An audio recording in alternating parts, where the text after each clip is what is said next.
and video. You're not going to see Sam Clovis because he's. You're not in Sioux City. Where are you at? You've told me a couple of times. Sioux Falls. Sioux Falls. Oh, you're up in Sioux Yeah. Falls. Yeah. What's your hometown? You grew up in Kansas, didn't you? Yes, I did, near Hutchinson, Kansas, and went off to college in Colorado and spent 25 years banging around the world, and then went down in business in Alabama, and then back up, and I moved to Iowa in 2000. You hear that, ladies and gentlemen? That's a man's resume, not like some of our academics who are screaming about critical race theory. Oh, I got a degree from God knows where in hating white people. So there we go. No, I do believe critical race theory fosters hate. I think it fosters division. Absolutely. Within races, within generations. I think it's a contemptible, hate-filled concept. And I think it is a danger, despite the claims of the Des Moines Register, for example, who seems to just dismiss everything as or any attack as warranted.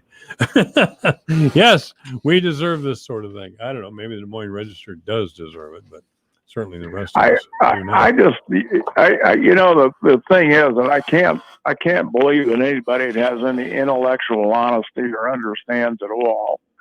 The academic, the rigor of academic programs and the rigor of academic analysis. I mean, even an academic, as someone that is true to themselves and understands what research is about and how, the intellectual honesty and intellectual integrity. I really have a hard time understanding how we have ended up and arrived at this particular point where people are able to advance something that has no intellectual underpinning. And it is beyond me, because there is no academic integrity or no academic rigor, no academic honesty involved in critical race theory, because it is based on anecdotal evidence at best. It is based on narrative. It is based on declaration and not based on any empirical evidence whatsoever. And therefore, it cannot be validated. It cannot be true. And so that's the way we ought to be addressing this. I mean, I can address this on any number of levels. On a moral level, the idea that you would have something as contemptible and hate-filled as something that says, simply because, get this, simply because you are white, you are therefore a racist. And so is that not stereotyping? Is that not doing exactly what people of color have been asking white people not to do? Think about this. Is there a black-only network on the cable? Yeah, BET, isn't it? I mean, BET, and now there is all black television. That is a new streaming service that's available out there, all black television. Yeah, there are when you go on campuses now, there are segregated aspects where people of color want to live in dorms with only people of that color. And so the whole notion of integrating and becoming part of the American fact, to advance the notion that there is an American culture is racist, because it is dominated, because it is white domination. The Constitution and the Declaration of Independence are racist because they were written by white people. That's right. The Constitution, as the supreme law of the land, is supposedly color blind. It is supposedly written just for this particular purpose. People do not understand that the Constitution, the battle for the Constitution, was not the first salvo to get rid of slavery. That first salvo was fought during the writing of the Declaration of Independence, and the whole notion of advancing that the abolitionists were you could take it from the pulpit, you can take it from the battle in the for the Declaration of Independence, you can take it to the battle for the Constitution, and the Bill of Rights is exactly that, is to protect the individual, from the government. And then we go forward, and we finally, after 50 or almost 100 years of existence, we are ready to really have this battle out. And 600,000 people gave their lives to get rid of the institution of slavery.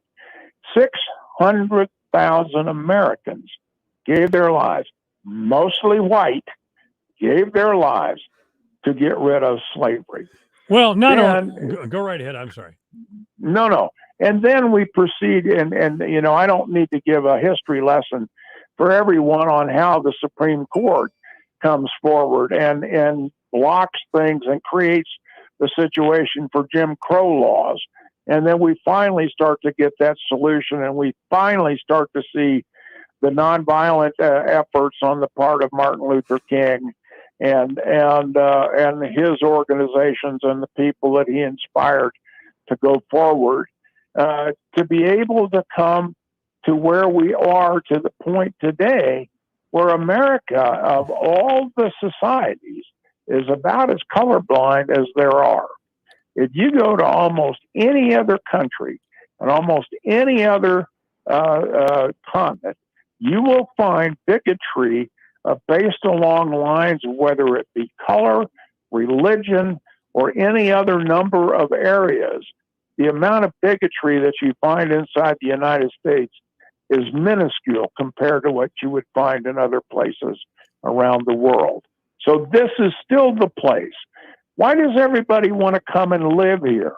It's not because we're a bunch of racist, bigoted, threatening, torch-bearing, cross-burning, pitchfork-driving individuals. It is because this is the land of the free and the home of the brave. That's why people come here. So all of this other is nonsense. Yes, it is complete nonsense. And by the way, minorities have freedom today, and I would include women in this particular description of minorities, because white men were persuaded that what they were doing wasn't wrong. And I would point to the Equal Rights Amendment, not the Equal Rights Amendment, but the early moves among feminists in the early 19th century simply to get the right to vote. It seems incredible now.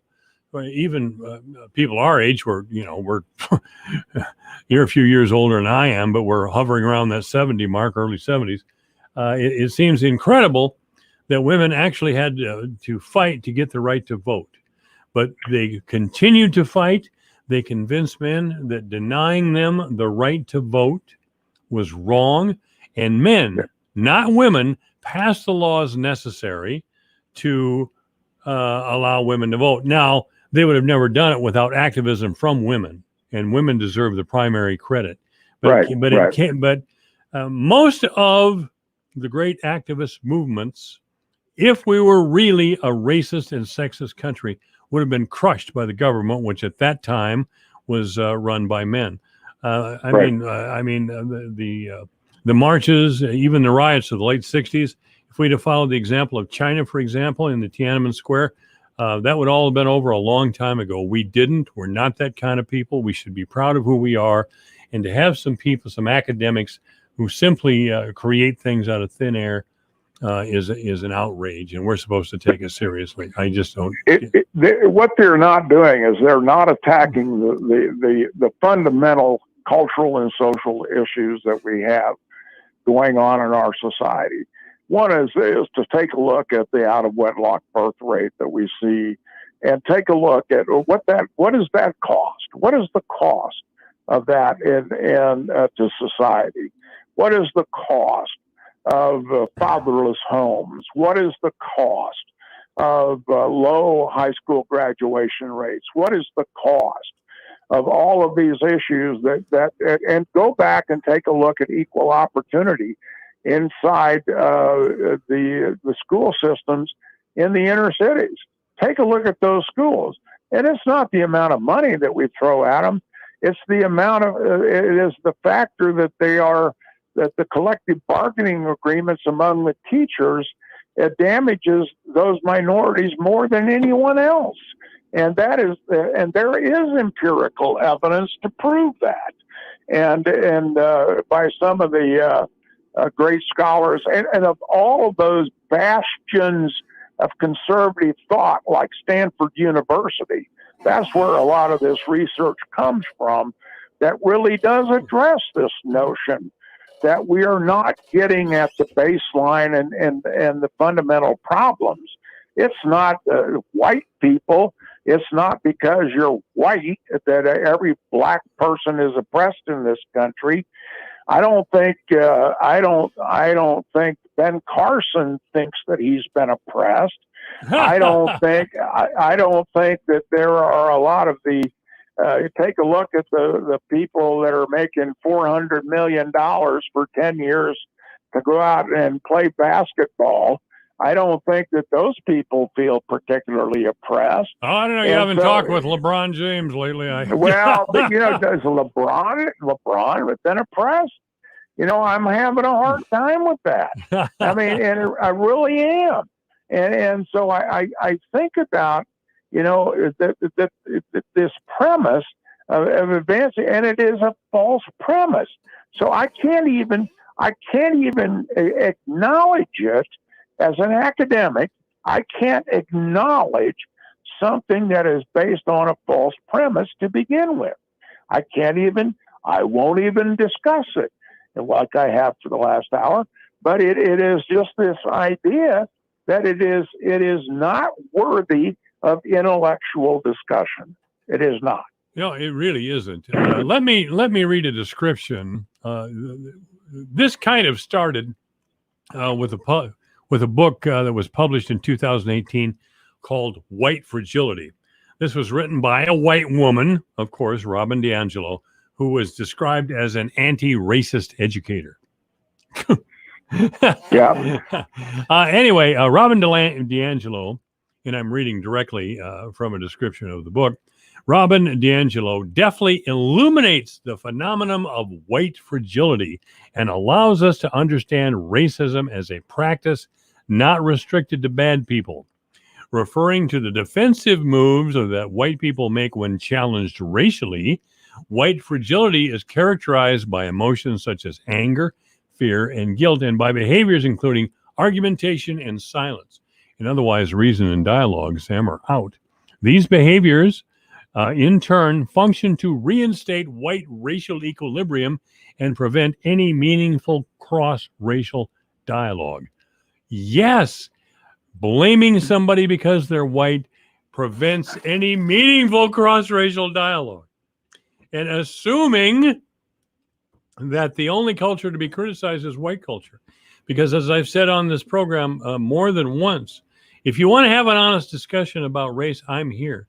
Let us talk about the failures in minority cultures that have led to their present predicament. Can we do that, or are we fragile? Well, I just, again, I don't get the whole argument about it, fragility there either. I mean, what does that mean? What does it mean to be? If we argue against what we think is a lie, well, then we're weak and fragile, and that's it. I don't think I'm weak. I don't think I'm fragile. I don't think I'm any of those things. I think that I'm a pretty intelligent individual. I think that I follow what Dr. King advocated, and I measure all men and women based on the content of their character and not the color of their skin. And I think that is the true measure, and I think that that's the standard, and that ought to be where the bar is set. And if we don't look at it that way, is what we're doing is we're categorizing and we're dividing, and there is no rational argument. There is no rational argument that can be offered or put forward on any level that says that because of a person's skin color, that then automatically identifies that individuals with particular traits or characteristics. No, that is exactly the argument that would have prevailed. It goes to the notion that we are a divided society and we do not have an American culture. And I think that there is an American culture that is comprised of all cultures that come to America. And the fact that we want to contain and identify with our own culture, I don't have a problem with that. I don't have a problem whether it's based on ethnicity or based on race, based on religion, based on any number of other characteristics. If people want to identify with that, I don't have any problem with that, because that then gives them a sense of pride in that particular slice of life. But I will tell you this, when it comes to the flag and it comes to the country and it comes to any of those things, in America, perhaps like no other place, our country comes first. And that's the thing that I think is where we have to take a hard look at how people who don't honor and respect. I don't care whether you like it, but you better respect it. And that's the thing. And if you don't like it, fix it or get out. God, really? That's my view. You can work to fix it, or you can get out, because I am so sick and tired of these people. And if people don't want to, we ought to have the Pledge of Allegiance every morning in the first class of every school, every public school in America. We used to. Pledge of Allegiance. We used to, but we ought to. That ought to be the governor of the state of Iowa ought to make that a requirement, that every student at the first class of every morning ought to stand up and do the Pledge of Allegiance. And they ought to say it. And even those that do not want to say it ought to stand and face the flag, whether they say it or not. And that, to me, is just showing respect. And, we got the Olympics coming up. I wonder how many clown acts we're going to have based on this false sense of activism that we go out here. These are people that are wearing the colors of the United States, supported by the people of the United States, sent to represent the people of the United States. And I wonder how many of them are going to put activism above the fact that they represent the country and the people of the United States. This is AM. I wonder how many will do that. This is AM 1400 KVFT, the voice of Fort Dodge. This may sound odd to some listeners. I don't think it will to Sam. But I was watching television over the weekend, maybe Saturday, and there were Olympic trials for handicapped people. Now, I don't know what they were called. It's hard to describe a handicapped person anymore, because you say handicapped, you're in trouble. But I felt a strange sense of pride in my country when I watched blind people run a 100-yard dash. Now, that sounds funny, but every one of them had guides. And they were real athletes, and they were given a chance by our great country to compete as athletes and be respected as athletes, despite being blind. And I also watched a swimming competition, young women's swimming competition. Some of the young women were missing arms and legs. One young woman, when she was a child, her parents decided to commit suicide by burning each themselves up along with this poor little girl. The parents died, but the baby survived. And now we were looking at at the young woman the baby had become. She was without legs, but below the knee, and she competed, and the other athletes competed. And I thought, where else in the world would we allows this sort of acceptance, allows this sort of thing? I suppose there are other countries, but most countries just don't. As far as they're concerned, these people can disappear. We don't. We encourage them to compete because that's what we do. We compete. We compete in the marketplace of ideas. We compete, and we don't leave anybody behind. If you want to compete, get out there, boy. I'll support that. Well, it's interesting you bring that up because I watched the Paralympics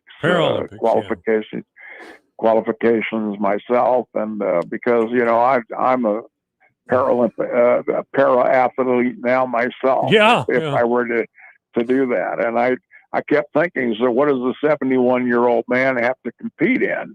And I'm sitting there thinking, and so I start looking at all of the different events, and I'm not going to run the 100-yard dash, and I can't compete in the wheelchair events because even though that would be something I could do, I just don't have the shoulders to do that. So there is one sport that I can do, and I'm really seriously looking at it, and that is to compete in the rifle and pistol competition. There you go. Because that's something that, and based on classification, those are Olympic sports, and those are an air rifle and 22 rifle, air rifle, and air pistol competitions. And I'm seriously looking at trying to figure out those competitions, and that's what I'm going to do. And I think it, to me, is an opportunity. My country gives people an opportunity. I have to compete. I have to go through all of that. And you have to be good enough. That's the other part. Right. There's no handout. It is, you got to be good enough to do it. And those Paralympians. Hey, they worked. They trained. The other thing is they have to meet international Olympic standards for those particular events. And you can, a blind person running the 100 meters goes out there. That person has to meet the Olympic standard, or they're not going to be allowed to compete, because you have to be able to be competitive. You can't run a 25-second 100 and go over there, because you're going to be competing against people who are going to run at 12 or 13 seconds, even though they're 13-second 100 meters blind. Yeah. These runners had guides that ran with them to make sure that they didn't stray off. And I was even very, very proud of the guides to donate their time and work over a long period of time with a blind person so they can compete in track and field events. Even during the Paralympics, one of the announcers appeared to be a person who had Down syndrome as a child. But that man did just fine. He did okay. I shouldn't even say okay. He described because he was part of the group of handicapped people, he described the group of difficulty without pity for any of the athletes. And they trained and they did these things, and this was what their training looked like because they were handicapped people. If I'm using the right term, I don't know. But I just felt very proud of my country. I just was watching that, and I thought, this is just great.